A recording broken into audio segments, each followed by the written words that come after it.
Hello everyone, মই Dr. Ashik Iqbal, consultant diabetologist at Family Health Clinic, Kotabari, Guwahati. মই আজি diabetes আৰু kidney বিষয়ে অলপ ক'ব ওলাইছোঁ যে ডায়াবেটিছৰ কাৰণে যে কিডনি ডেমেজ হয় তাৰ বিষয়ে অলপ পেচেণ্টক এৱাৰনেছ দিবৰ কাৰণে অলপ চেষ্টা কৰিম।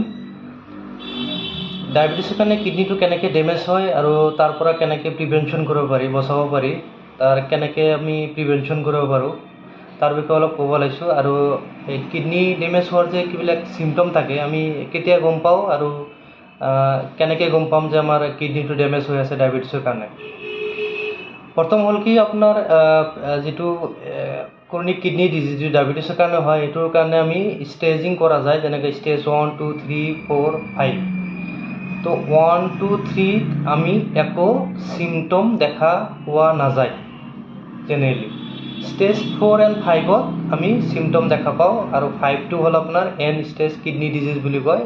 সেইটোত আপোনাৰ দুটা অপশ্যনে থাকে ট্ৰিটমেণ্টৰ, এটা হ'ল ডায়ালাইচিছ আৰু এটা হ'ল কিডনি ট্ৰান্সপ্লেণ্ট। এই দুটা হ'ল মানে ষ্টেজ 5 আৰু 4লৈকে আৰু 3লৈকে 1, 2, 3ত আমি একো পেচেণ্টৰ একো চিমটমে দেখা নাপাওঁ জেনেৰেলি। কিছুমান চিমটম দেখা পায়, যেনেকুৱা ধৰক আপোনাৰ পেচাব কৰিলে আপুনি পেচাবটোত ফেন ওলাব, বেছিকৈ ফেন ওলাব।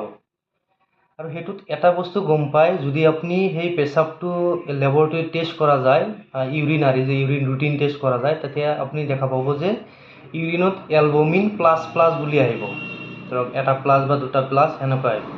তো তাতে আপোনাৰ মাইক্ৰ' এলবুমিনিউৰিয়া আৰু মেক্ৰ' এলবুমিনিউৰিয়া বুলি কয়। আমাৰ এলবুমিনটো কিমান যায় আছে, ধৰক যদি এটা মাইক্ৰ' এলবুমিন বুলিও এটা টেষ্ট কৰিব পাৰি লেবৰেটৰীত। সেইটোত এটা বস্তু গম পায় যে আপুনি যদি মাইক্ৰ' এলবুমিন টেষ্ট কৰে, যদি মোৰ দেন 30 মানে 30ৰ পৰা আপোনাৰ 3লৈকে থাকে, ইয়াৰ মাজত থাকে যিকোনো, তাক মাইক্ৰ' এলবুমিনিউৰিয়া বুলি কয়। সেইটোত একো চিমটম একো দেখা নাপায় আপুনি, খালি পেচাবত যদি ইউৰিন টেষ্ট কৰে তেতিয়া আপোনাৰ এলবুমিনত প্লাছ প্লাছ প্লাছ প্লাছ আহিব, আৰু চুগাৰ যদি বেছি থাকে তেনে ইউৰিনত প্লাছ প্লাছ প্লাছ প্লাছ এনেকুৱা থাকে। আৰু মাইক্ৰ' এলবুমিন যদি কৰে তাতে আপোনাৰ মোৰ দেন আপোনাৰ 30ৰ ওপৰত থাকিব বা 200-300 থাকিব পাৰে, সেইটো হ'ল মাইক্ৰ' এলবুমিনিউৰিয়া। তো সেইখিনিত হ'লে যদি আমি টেষ্ট কৰোঁ, তো এইখিনি আমি টেষ্টতহে গম পাম, আমি ফিজিকেল চিমটম একো কিডনিৰ যে আপোনাৰ ধীৰে ধীৰে যে আপোনাৰ লাহে লাহে যি কিডনিটো ডেমেজ হৈ আছে সেই বস্তুটো আমি ফিজিকেলি ফিজিকেল চিমটম একো নাপায়, যে আপোনাৰ কিবা বেয়া লাগিব ইত্যাদি, এনেকুৱা একো চিমটম নাপায়। যিটো ষ্টেজ 4 হয় তাতে আমাৰ কি হয়, মাইক্ৰ' এলবুমিনিউৰিয়া যিটো সেইটো মেক্ৰ'লৈ গুচি যায়, তাৰমানে আপোনাৰ মোৰ দেন 300লৈকে গুচি যায়। তেতিয়া কি হয়, পেচেণ্টবিলাকৰ ধৰক আপোনাৰ মেক্ৰ' এলবুমিনিউৰিয়া যিটো ইউৰিনৰ এলবুমিন টেষ্ট কৰা হয়, সেইটোত আপোনাৰ কি হয়, কিছুমানৰ ধৰক 300ৰ ওপৰত থাকে, 400, 500, 600, 1000, 2000 এনেকৈ থাকিব পাৰে।